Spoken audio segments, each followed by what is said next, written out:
ഇന്നിപ്പോ ഈ അവസാന ദിവസം ദിവിഷ ഏറ്റവും വലിയൊരു നാടകീയമായ സംഭവവികാസങ്ങൾ ഉണ്ടായത് തൃശ്ശൂർ കൂർക്കഞ്ചേരിയിൽ ഒരു പെൺകുട്ടി അക്ഷയ എന്ന് പറയുന്ന പെൺകുട്ടി കയ്യിൽ സ്റ്റിച്ചുണ്ട്, 15ലേറെ സ്റ്റിച്ചുണ്ട്.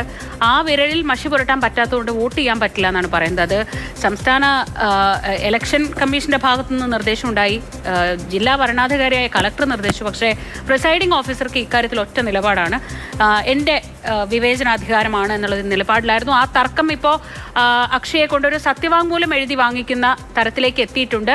അവിടെ നിന്ന് വിവരങ്ങളുമായി ലിഷോയ് ഉണ്ട്. ലിഷോയ്, ആ പ്രശ്നം പരിഹരിച്ചോ?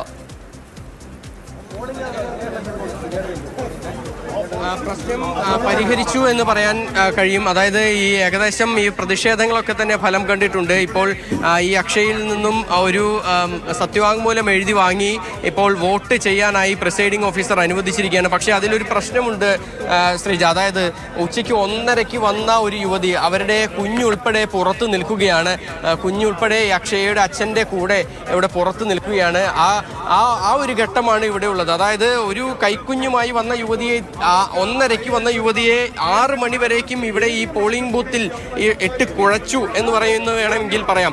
അങ്ങനെയുള്ളൊരു അവസ്ഥ എന്ന് പറയുന്നത് അത്രത്തോളം ദയനീയമായൊരു അവസ്ഥ, അത് വളരെ മാനുഷിക പരിഗണന ഇല്ലാത്ത തരത്തിലുള്ളൊരു അവസ്ഥ തന്നെയാണ് എന്ന് പറയാൻ സാധിക്കും. എന്തായാലും ഈ പ്രതിഷേധങ്ങളൊക്കെ ഒടുവിൽ ഫലം കണ്ടു എന്ന് വേണം പറയാൻ. ഈ പ്രിസൈഡിംഗ് ഓഫീസർ ഇപ്പോൾ ഈ വോട്ട് രേഖപ്പെടുത്താനായി അനുവാദം നൽകിയിരിക്കുകയാണ്. അല്പസമയത്തിനകം തന്നെ എന്തായാലും ഈ അക്ഷയയ്ക്ക് വോട്ട് രേഖപ്പെടുത്താനായി കഴിയും. അക്ഷയ ഇപ്പോൾ വോട്ട് രേഖപ്പെടുത്താനായി എഴുന്നേറ്റിട്ടുണ്ട്. അതായത് ഈ നീണ്ട ഒരു പ്രതിഷേധം ഈ പോളിംഗ് ബൂത്തിൻ്റെ പുറത്തും അതുപോലെ തന്നെ ഈ പോളിംഗ് ബൂത്തിൻ്റെ വാതിൽക്കലും പോളിംഗ് ബൂത്തിൻ്റെ അകത്തും ഒക്കെ തന്നെ പ്രതിഷേധം ഉണ്ടായ ഒരു സാഹചര്യത്തിൽ പല ആളുകളുടെ ഒരു സമ്മർദ്ദം ഉണ്ടായിട്ട് പോലും ഈ വോട്ട് രേഖപ്പെടുത്താനുള്ള അനുവാദം നൽകിയിരുന്നില്ല. ഇപ്പോൾ ഇതാ ഈ പ്രതിഷേധങ്ങളൊക്കെ ഫലം കണ്ടിരിക്കുകയാണ്. ഇപ്പോൾ വോട്ട് രേഖപ്പെടുത്താനായുള്ള അനുവാദം ഇപ്പോൾ അക്ഷയയ്ക്ക് നൽകിയിരിക്കുകയാണ്. ഇപ്പോൾ അതിനു വേണ്ടിയുള്ള നടപടികളൊക്കെ വോട്ട് രേഖപ്പെടുത്തി കഴിഞ്ഞു. അതായത് അതിന് വേണ്ടിയുള്ള കാര്യങ്ങളൊക്കെ തന്നെ ഇപ്പോൾ തീരുമാനമായി കഴിഞ്ഞു. ഇപ്പോൾ അല്പസമയത്തിനകം തന്നെ നടപടിക്രമങ്ങൾ ആരംഭിച്ചു. അല്പസമയത്തിനകം തന്നെ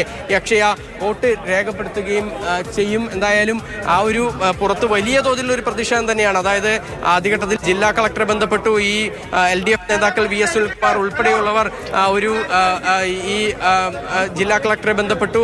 മാത്രമല്ല ADM സ്ഥലത്തെത്തി, ആരോഗ്യവകുപ്പ് ഉദ്യോഗസ്ഥർ സ്ഥലത്തെത്തി, DM ഓഫീസിൽ നിന്നുള്ള ഉദ്യോഗസ്ഥർ ഉൾപ്പെടെയുള്ളവർ സ്ഥലത്തെത്തി. എന്നിട്ട് പോലും ഇത്തരത്തിൽ അക്ഷയയ്ക്ക് വോട്ട് ചെയ്യാനുള്ള ഒരു സാഹചര്യം ഒരുങ്ങിയിരുന്നില്ല എന്നുള്ളതാണ്. എല്ലാവരും എത്തി ഈ ഒരു കാര്യങ്ങളിലൊക്കെ തന്നെ അവർക്ക് വോട്ട് രേഖപ്പെടുത്താനുള്ള അവകാശമാണ്. ആ അവകാശം നിർവഹിക്കാൻ അവരെ അനുവദിക്കണമെന്ന് ആവശ്യപ്പെട്ടിട്ട് പോലും ഈ പ്രിസൈഡിംഗ് ഓഫീസറുടെ ഭാഗത്തു നിന്നും അത്തരത്തിലുള്ളൊരു നടപടി ഉണ്ടായില്ല എന്നുള്ളതാണ് ഏറ്റവും പ്രധാനപ്പെട്ട കാര്യം. ഒടുവിൽ ആ പ്രതിഷേധം വളരെ കനത്തതോടുകൂടി ഇനിയിപ്പോൾ ഈ യുവതിയെ വോട്ട് രേഖപ്പെടുത്താതെ അതിനെ ഒരു 1:30 വന്ന ആൾക്ക് ഇപ്പോഴാണ് വോട്ട് രേഖപ്പെടുത്താൻ പറ്റിയത്. അത് പ്രിസൈഡിംഗ് ഓഫീസറുടെ ഒരു വിവേചനാധികാരം കൂടിയാണ്. പക്ഷേ മുകളിൽ നിന്ന് വേണം, ഇത്രയും സമയം അവർക്ക് നിൽക്കേണ്ടി വന്നു. എന്തായാലും അവസാനം വോട്ട് ചെയ്തു. അതിന്റെ ഒരു കയ്യടി ശബ്ദം നമ്മൾ അവിടെ കേട്ടു. നേരത്തെ തർക്കം അവിടെ നേതാക്കൾ വരുന്നു, ആരൊക്കെ പറഞ്ഞാലും സമ്മതിക്കില്ല എന്നുള്ളൊരു നിലപാട് അദ്ദേഹം എടുത്തു. അതിനെ തുടർന്നാണ് അത്രയും സന്തോഷാരവത്തോടെ ഒരു വോട്ടൊക്കെ രേഖപ്പെടുത്തുന്നത്.